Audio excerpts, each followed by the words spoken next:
ഇത് പരീക്ഷണത്തിന് മാത്രമുള്ളതാണ്. ഈശോയിൽ ഏറ്റവും സ്നേഹമുള്ളവരെ, ദൈനംദിന ധ്യാനത്തിലേക്ക്, കർത്താവിന്റെ സമാധാനത്തിലേക്ക് നിങ്ങളെ ഓരോരുത്തരെയും ഞാൻ സ്നേഹത്തോടെ സ്വാഗതം ചെയ്യുന്നു. ഇന്ന് തിരുസഭ അസീസിയിലെ വിശുദ്ധ ക്ലാരയുടെ തിരുനാൾ ആഘോഷിക്കുകയാണ്. ദാരിദ്ര്യത്തെയും പരിത്യാഗത്തെയും ദൈവപരിപാലനയിലുള്ള സമ്പൂർണമായ ആശ്രയത്തെയും മുറുകെ പിടിച്ച ഒരു വലിയ വിശുദ്ധ. ഭൗതികമായ ഒന്നുമില്ലായ്മയിലും ദൈവത്തിൽ സർവ്വതും കണ്ടെത്താൻ കഴിയുമെന്ന് സ്വന്തം ജീവിതം കൊണ്ട് തെളിയിച്ച പുണ്യവതി. ഇന്നത്തെ വചനഭാഗങ്ങൾ വിശുദ്ധ ക്ലാരയുടെ ജീവിതത്തോട് ചേർത്ത് വായിക്കുമ്പോൾ വളരെ മനോഹരമായ ഒരു സന്ദേശം നമുക്ക് ലഭിക്കുന്നുണ്ട്. നമ്മുടെ ജീവിതത്തിൽ പലപ്പോഴും നമ്മൾ ഒരേ സമയം പല ഭാരങ്ങൾ ചുമക്കുന്നവരാണ്. ഒരു വശത്ത് നമ്മുടെ വ്യക്തിപരമായ വേദനകളും ദുഃഖങ്ങളും ഭാവിയെക്കുറിച്ചുള്ള ആശങ്കകളും, മറുവശത്ത് കുടുംബത്തോടും സമൂഹത്തോടും സഭയോടുമുള്ള നമ്മുടെ കടമകളും ഉത്തരവാദിത്തങ്ങളും. വേദനയുടെയും ദുഃഖത്തിന്റെയും നടുവിൽ ഈ കടമകൾ എങ്ങനെ നിറവേറ്റും എന്ന് നാം പലപ്പോഴും ചിന്തിക്കാറുണ്ട്. ആവശ്യങ്ങൾ വരുമ്പോൾ, സാമ്പത്തിക പ്രതിസന്ധികൾ വരുമ്പോൾ എവിടെ നിന്ന് സഹായം ലഭിക്കുമെന്ന് നാം വ്യാകുലപ്പെടാറുണ്ട്. ഇത് പരീക്ഷണത്തിന് മാത്രമുള്ളതാണ്. ഇന്നത്തെ വചനശുശ്രൂഷയുടെ കേന്ദ്ര പ്രമേയം ഇതാണ്. നമ്മുടെ ദുഃഖങ്ങളിലും ആവശ്യങ്ങളിലും ദൈവം നമ്മെ കാണുന്നുണ്ട്.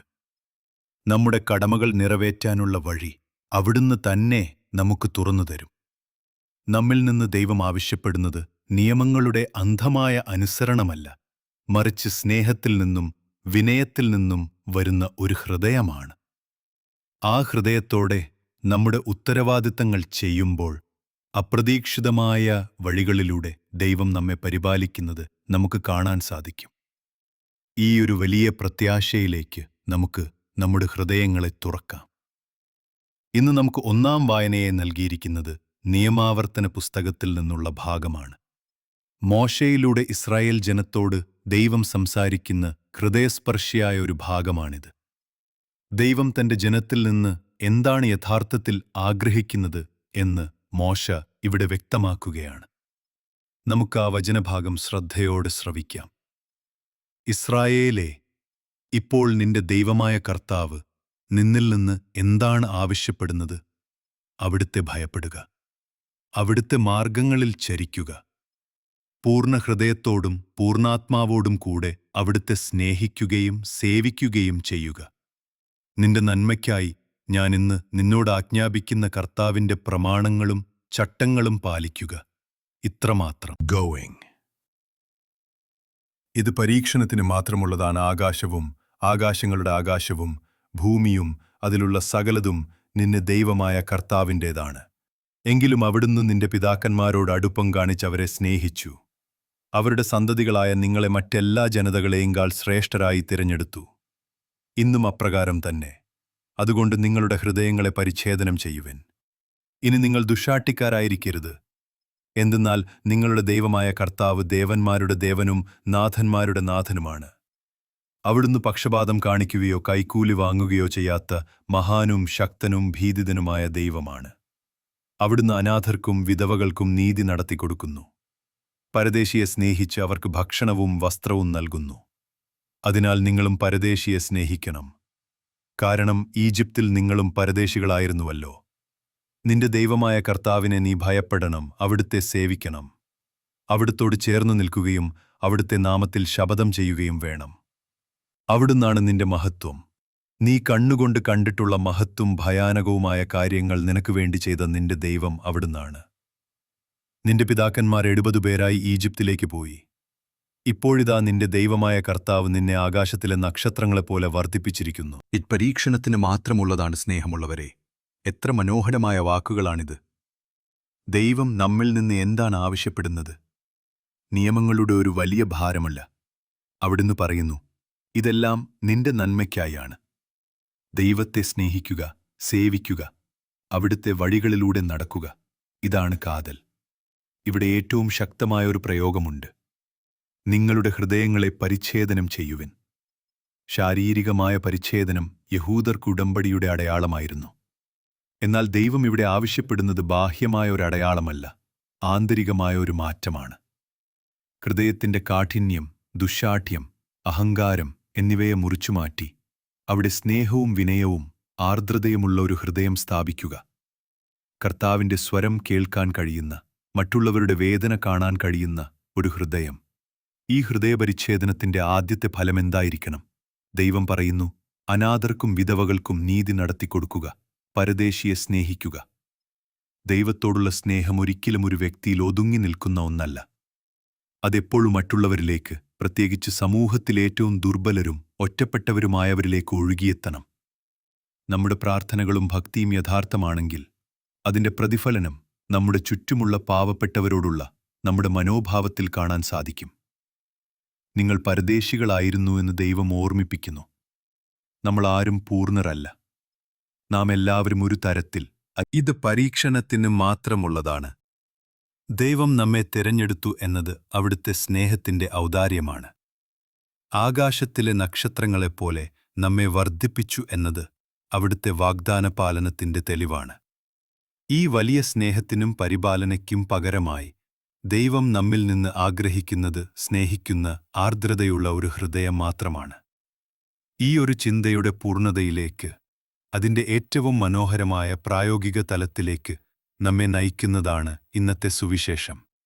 മത്തായിയുടെ സുവിശേഷത്തിൽ നിന്നും ഈശോയും ശിഷ്യന്മാരും ഗലീലിയിൽ ആയിരിക്കുമ്പോൾ നടക്കുന്ന 2 സംഭവങ്ങളാണ് നമ്മൾ ഇന്ന് ധ്യാനിക്കുന്നത്. നമുക്ക് ആ സുവിശേഷ ഭാഗം ശ്രവിക്കാം. യേശുവും ശിഷ്യന്മാരും ഗലീലിയിൽ ഒരുമിച്ചു കൂടിയപ്പോൾ അവൻ അവരോട് പറഞ്ഞു, മനുഷ്യപുത്രൻ മനുഷ്യരുടെ കൈകളിൽ ഏൽപ്പിക്കപ്പെടാൻ പോകുന്നു. അവർ അവനെ വധിക്കും. എന്നാൽ 3-ാം ദിവസം അവൻ ഉയിർപ്പിക്കപ്പെടും. ഇതുകേട്ട് അവർ അതീവ ദുഃഖിതരായി. അവർ കഫർനാമിൽ എത്തിയപ്പോൾ ദേവാലയ നികുതി പിരിക്കുന്നവർ പത്രോസിനെ സമീപിച്ചു ചോദിച്ചു, നിങ്ങളുടെ ഗുരു ദേവാലയ നികുതി കൊടുക്കുന്നില്ലേ? അവൻ ഉവ്വ് എന്ന് പറഞ്ഞു. അവൻ വീട്ടിൽ പ്രവേശിച്ചപ്പോൾ അവൻ സംസാരിക്കുന്നതിനു മുമ്പു തന്നെ യേശു അവനോട് ചോദിച്ചു, ശിമയോനെ, നിനക്കെന്തു തോന്നുന്നു? ഭൂമിയിലെ രാജാക്കന്മാർ ചുങ്കവും നികുതിയും ആരിൽ നിന്നാണ് ഈടാക്കുന്നത്? സ്വന്തം മക്കളിൽ നിന്നോ അതോ അന്യരിൽ നിന്നോ? അന്യരിൽ നിന്ന്. ഇത് പരീക്ഷണത്തിന് മാത്രമുള്ളതാണ്. സ്നേഹമുള്ളവരെ, ഈ സുവിശേഷ ഭാഗത്ത് 2 വ്യത്യസ്ത തലങ്ങളുണ്ട്. ആദ്യത്തേത് ഈശോയുടെ പീഡാനുഭവത്തെയും മരണത്തെയും കുറിച്ചുള്ള പ്രവചനമാണ്. രണ്ടാമത്തേത് ദേവാലയ നികുതിയുമായി ബന്ധപ്പെട്ട ഒരു സംഭവമാണ്. ഇവ രണ്ടും എങ്ങനെയാണ് ബന്ധപ്പെട്ടിരിക്കുന്നത്? ആദ്യം ശിഷ്യന്മാരുടെ ദുഃഖം നോക്കുക. അവർ അതീവ ദുഃഖിതരായി.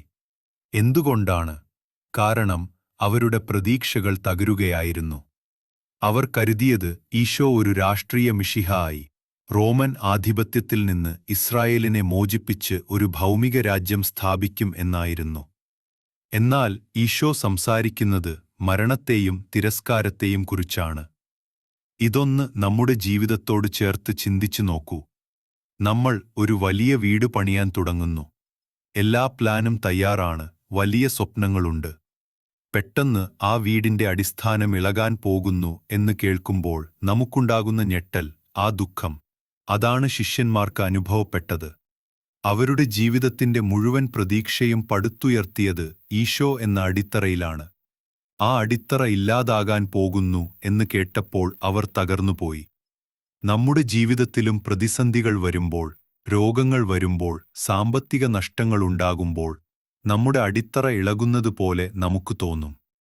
ആ സമയത്തെ ദുഃഖം വളരെ വലുതാണ്. ഇത് പരീക്ഷണത്തിന് മാത്രമുള്ളതാണ്.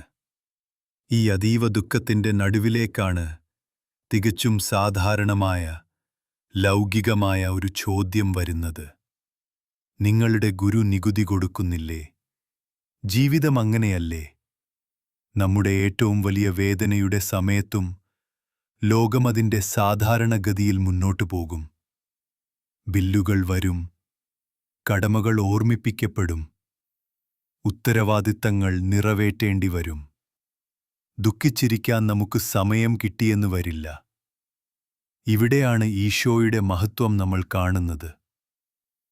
പത്രോസ് വീട്ടിലേക്ക് വരുമ്പോൾ പത്രോസ് ഒന്നും പറയുന്നതിനു മുൻപ് ഈശോ ചോദിക്കുകയാണ്, ശിമയോനെ, നിനക്കെന്തു തോന്നുന്നു?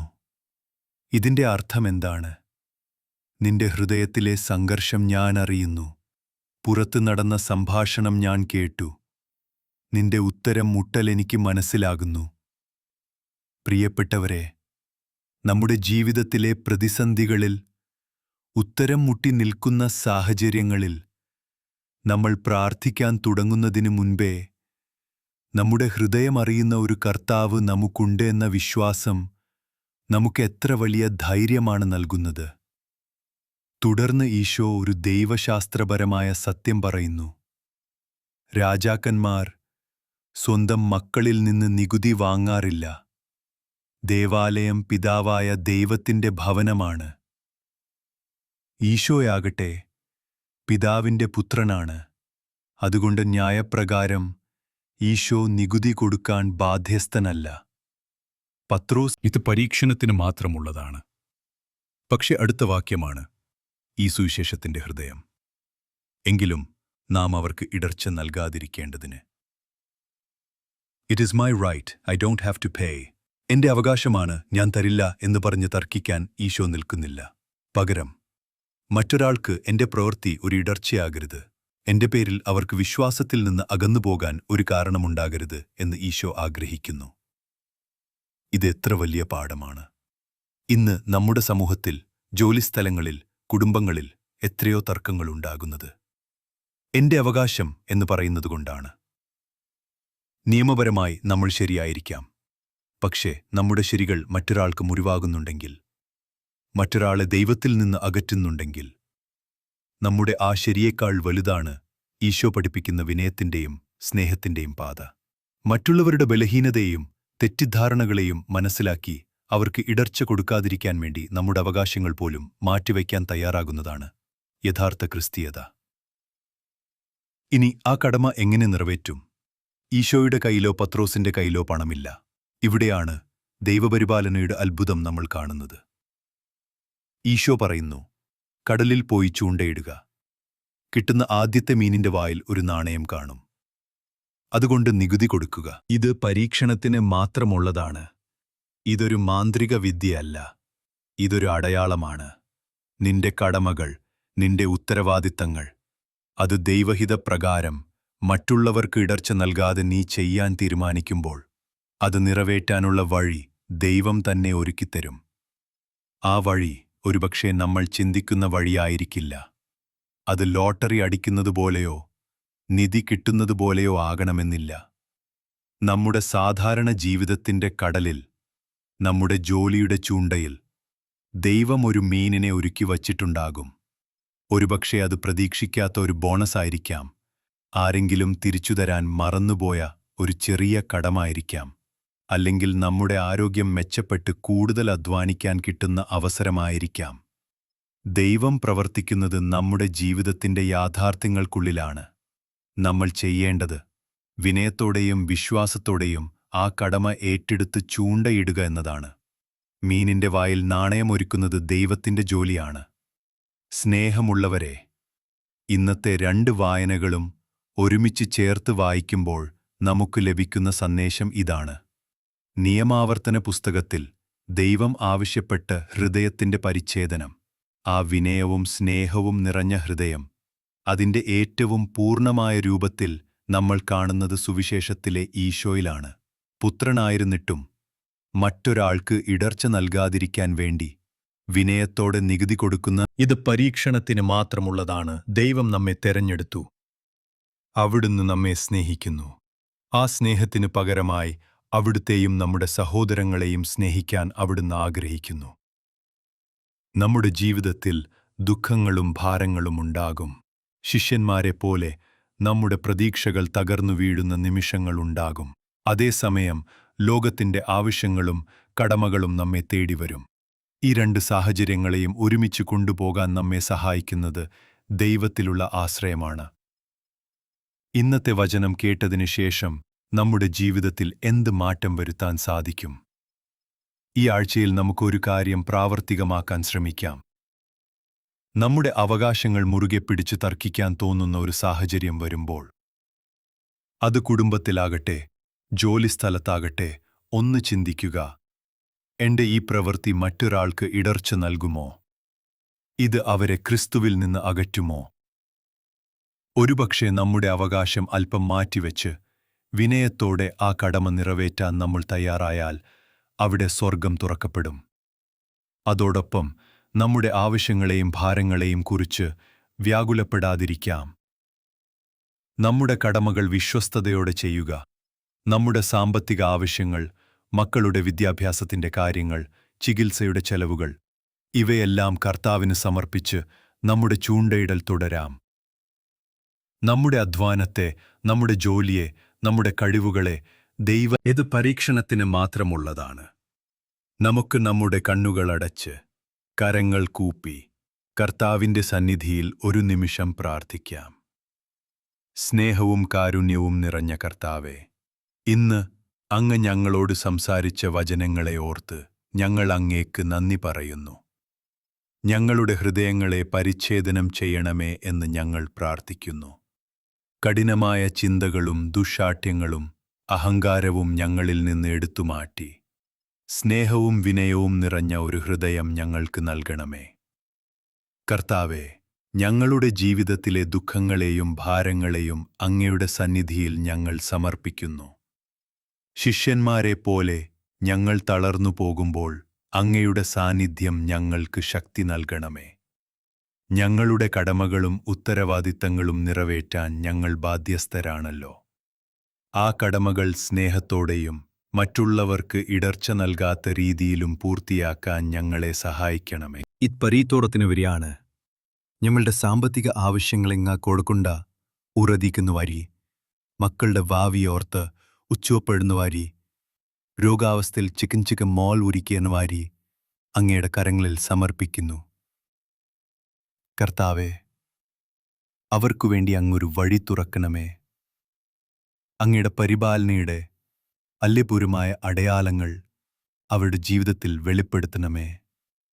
വിശുദ്ധ ക്ലാരയെപ്പോലെ എല്ലാ സാഹചര്യങ്ങളിലും അങ്ങിൽ പൂർണ്ണമായി ആശ്രയിക്കാ കൃപ ഞങ്ങൾക്ക് നൽകണമേ.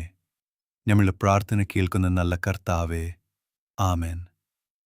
സർവശക്തനായ ദൈവം, പിതാവും പുത്രനും പരിശുദ്ധാത്മാവും നിങ്ങളെ ഓരോരുത്തരെയും, നിങ്ങളുടെ കുടുംബങ്ങളെയും, നിങ്ങളുടെ നിയോഗങ്ങളെയും സമൃദ്ധമാ അനുഗ്രഹിക്കട്ടെ. ആമേൻ.